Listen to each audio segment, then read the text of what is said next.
बिस्मिल्लाहिर्रहमानिर्रहीम। I am Nasir Ilyas.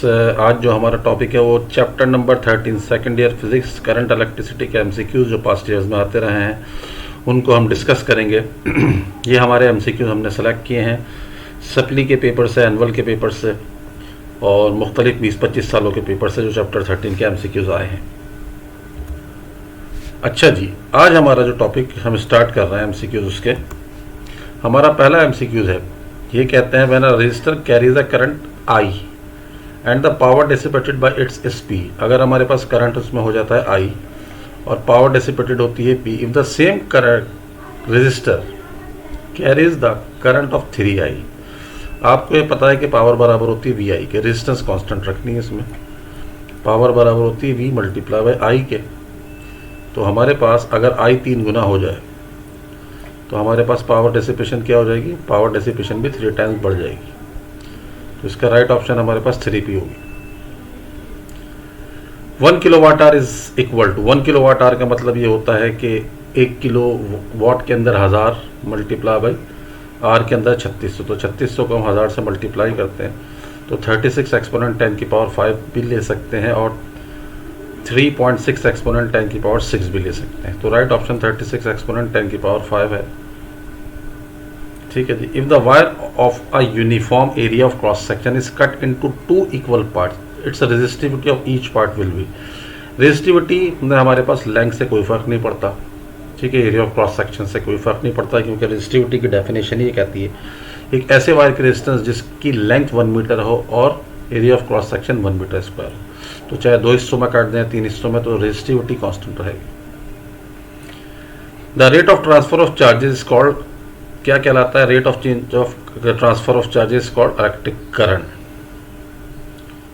The power dissipated by a resistance is given by, इसका एक formula होता है P is equal to V I. ठीक है जी। एक होता है आई स्क्वायर आर, एक हमारे पास होता है वी स्क्वायर अपॉन आर। ठीक है, तो हमारा P is equal to V square upon R हो गया। The maximum resistance in an AC circuit, AC circuit में हमारे पास मैक्सिमम रेजिस्टेंस कौन ऑफर करता है, हमारे पास इलेक्ट्रिक बल्ब ऑफर करता है, इलेक्ट्रोमैग्नेट नहीं करता। ठीक है जी। हमारे पास जो लोड होता है वो मैक्सिमम रेजिस्टेंस ऑफर करता है। तो एसी पे कैपेसिटर तो कनेक्ट नहीं होता, चार्ज नहीं होता, तो हमारा राइट ऑप्शन क्या हो जाएगा इसमें, इलेक्ट्रिक बल्ब। ये हमारा छठा एमसीक्यूज था। The power dissipated in a resistor is given by, एक पावर डेसिपेशन का फार्मूला वी आई भी होता है, आई स्क्वायर आर भी होता है, वी स्क्वायर अपॉन आर भी हो सकता है। तो यानी कि तीनों इसके आंसर राइट हैं, तो ऑल ऑफ दीज इसका ऑप्शन है। ठीक है जी। Commercial unit of electrical energy, commercial unit होता है किलोवाट आर। इलेक्ट्रिसिटी का जो इलेक्ट्रिकल एनर्जी का किलोवाट आर होता है। 3 रेजिस्टेंस है, 3 ओम, 5 ओम एंड 7 ओम, उनको कनेक्ट कर रहा हूँ मैं पैरेलल में। अगर हम 0.3 वोल्ट दे रहे हैं पोटेंशियल डिफरेंस 3 ओम के अक्रॉस, तो बाकी के अक्रॉस कितना हो जाएगा हमारे पास, पैरेलल में तीनों का अक्रॉस वोल्टेज सेम होता है तो 0.3 volt. 1 kilowatt R is equal to, ये दोबारा एमसीक्यूज आ चुका है, 36 एक्सपोनेंट 10 की पावर 5। ठीक है जी। ये एमसीक्यूज दोबारा रिपीट हुआ, 36 एक्सपोनेंट 10 की power 5। The register carried a current I, the power dissipated is P, the power dissipated the same resistor carries a current of 3i, तो 3p, ये भी दोबारा हमारा रिपीट हुआ। इलेक्ट्रिकल कंडक्टर कंटेंस, तो इलेक्ट्रिकल कंडक्टर्स के अंदर सिर्फ इलेक्ट्रॉन्स नहीं होते, ठीक है, फ्री इलेक्ट्रॉन्स ही नहीं होते, बाउंड इलेक्ट्रॉन्स भी सिर्फ नहीं होते, दोनों किस्म के इलेक्ट्रॉन्स होते हैं, फ्री भी और बाउंड भी। ठीक है, नाइदर बॉन्ड ऐसा नहीं हो सकता, कंडक्टर्स के अंदर फ्री भी होते हैं और बाउंड इलेक्ट्रॉन्स भी होते हैं। Ohm law is obeyed in metallic conductors में होता है, सेमी कंडक्टर्स में होता है, ऑल ऑफ दीज में होता है, इलेक्ट्रॉन ट्यूब में नहीं होता, मेटालिक कंडक्टर्स में होता है, सेमी कंडक्टर्स में नहीं होता। ये ohmic conductor, metallic conductors. The rate of transfer of charges is called current, ये भी आ चुका है हमारे पास। Kilowatt hour is the unit of, kilowatt hour is the unit of, आप पावर का नहीं है, किलोवाट आवर इलेक्ट्रिकल एनर्जी का यूनिट है। हमारा जो इलेक्ट्रिसिटी का बिल आता है 300 यूनिट, तो इसका मतलब होता है 300 kilowatt hour. If the wire of a uniform area of cross section is cut into 2 equal parts, so remain the same. ठीक है जी। All electrical appliances are connected in parallel to each other between the main line and neutral wire to get, हमारे पास same potential difference और different current हासिल करने के लिए use होता है। हमारे जो घर के सर्किट होता है उसमें पैरेलल में कनेक्ट इसलिए किया जाता है कि इसमें सेम वोल्टेज रहेगी। The terminal potential difference of a battery is equal to its EMF when its internal resistance is. EMF और टर्मिनल पोटेंशियल डिफरेंस कब बराबर होता है? जब इंटरनल रेजिस्टेंस 0 के बराबर हो जाए। तो ए ऑप्शन राइट इसमें नजर आ रहा है। ठीक है जी। ये सवाल थोड़ा सा लंबा है। ठीक है। Question number 19। A piece of wire of length L and an area of cross section A has a resistance R। ठीक है, एक की रेजिस्टेंस R हो गई। एक दूसरा वायर हमने लिया सेम मटेरियल का, सेम लेंथ का, but the twice the area of cross section is connected end to end with the previous wire. End to end का मतलब होता है सीरीज में जोड़ दिया। एक की रेजिस्टेंस R है, ठीक है, दूसरे की रेजिस्टेंस हमारे पास हो गई, दूसरे की रेजिस्टेंस हमारे पास कितनी हो गई?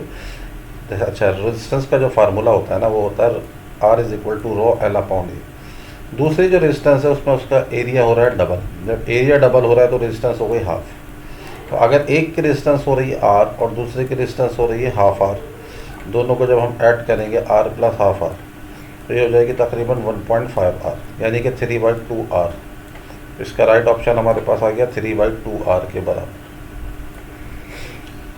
The resistance of 2 ohms, 5 ohm and 9 ohms are connected in parallel. If the potential difference across the 5 ohm resistance is 5 volt, इसी तरह का MCQ पहले आया हुआ था। potential difference across 9 ohm resistance will be parallel में लगे हुए, तो सबके अक्रॉस जो है पोटेंशियल डिफरेंस सेम है, तो 5 वोल्ट ही रहेगा।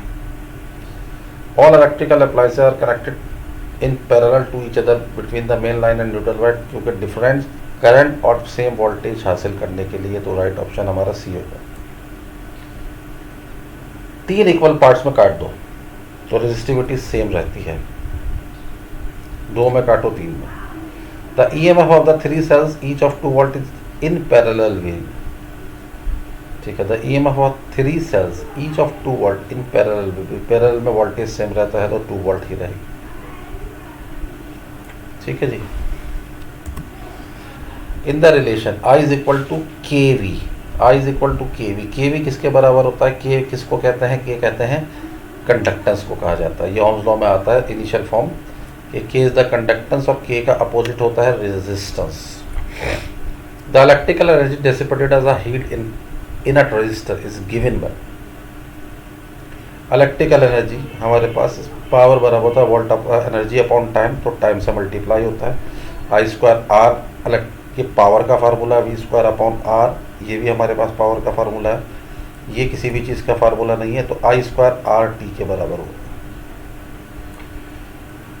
At constant temperature the resistivity of a conductor depends upon, किस पर डिपेंड करती है? कांस्टेंट टेम्परेचर पर, लेंथ पर डिपेंड करती है, इसके एरिया पर डिपेंड करती है। At constant temperature the resistivity of a conductor depends upon, किस पर डिपेंड कर रही होती है? Temperature constant. ठीक है, इसके मटेरियल पर डिपेंड कर रही होती है कि क्या मटेरियल यूज़ हो रहा है। रेजिस्टिविटी हर मटेरियल की अलग होती है। द यूनिट ऑफ रेजिस्टिविटी आपको पता है कि क्या होता है? ओम मीटर होता है रेजिस्टिविटी का यूनिट, ओम रेजिस्टेंस का होता है। The resistance high standard resistance is made of a material whose temperature coefficient is called, इस टेम्परेचर कोफिशिएंट हाई होना चाहिए। ठीक है, हाई टेम्परेचर कोफिशिएंट होगा। The resistance of a conductor increases with the rise of temperature due to increase in electron density, नहीं, electron density नहीं, increase in drift velocity of free electrons, सही है।